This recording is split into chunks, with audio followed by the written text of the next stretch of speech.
Okay, that is the auto parts that specializes in these multi-cab vans, as they're called, otherwise known as KEI trucks by international community. But here I am extracting the turbo unit, which is over in that corner. Got the car jacked up. I'm just trying to work my chi, my spiritual awakening, my yin and yang, trying to get this turbo off. Okay, so we got the old turbo out, which is decommissioned.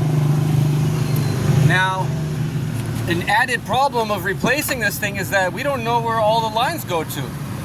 Because it was decommissioned, things were just blocked off, going nowhere. And so that all has to be figured out. Now, here's the new one. Well, it's not new, but it's what they call supply, oversupply from Japan. So they're usually pretty darn good. A little used, but that looks really good spec actually. That looks really nice and clean. So now this one comes with an oil feed, which is nice. That gives me a clue of where this banjo bolt goes. That's a feed. But then there's other ones that I'm just gonna have to guess a little bit and just figure it out. These are the oil return, but it looks like it goes to a vacuum. It's so large. This is also vacuum. So I need to figure out how this all worked out and piece it back together. All right, just want to add that there's something special to be said about the cultural aspect of these Suzuki multi-cabs. You know, there's an entire mini industry like this shop and many other wrecking yards and mechanics that have combined under the movement of these great capable cars and their spare parts and their knowledge and know-how, their machinery, their mechanics, new parts, old parts, the whole supply line. But it's truly such a great movement here and such a respected movement that it's so culturally part of its fabric, you know, like even the old guys walk by, they give the nod of the head, they know the story already, you know, they give you a nod of approval and kind of initiation too, because it's just all part of the love and everybody feels it. And I actually feel really appreciative to be a part of that. Junro, he's been helping me out all day long. He knows that we're in a tight situation.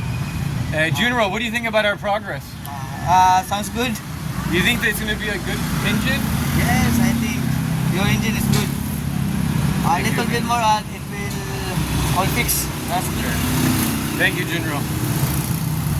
All right, I'm over here working, and it's one of those situations where it's so pressurized, you know, I'm probably not going to get the deadline done today. We're here parked, the car is jacked up, we're in the middle of downtown traffic, and you just gotta go slow at that point. Okay, so here we are, 10 o'clock at night, stuck on the side of the road, right in front of the auto parts store that we came this morning. And we got halted in our tracks because of this bolt right here, this banjo bolt.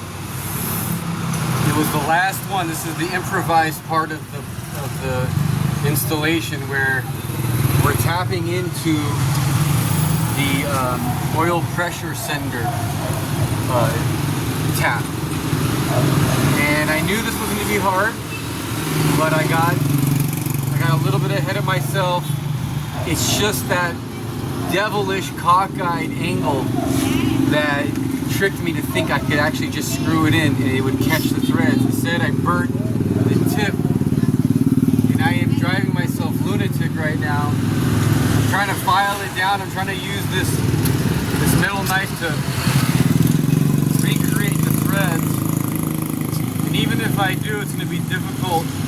That angle of attack, the angle that this thing goes in, it's an impossible. So I have to just basically kind of really loosely try to get it in.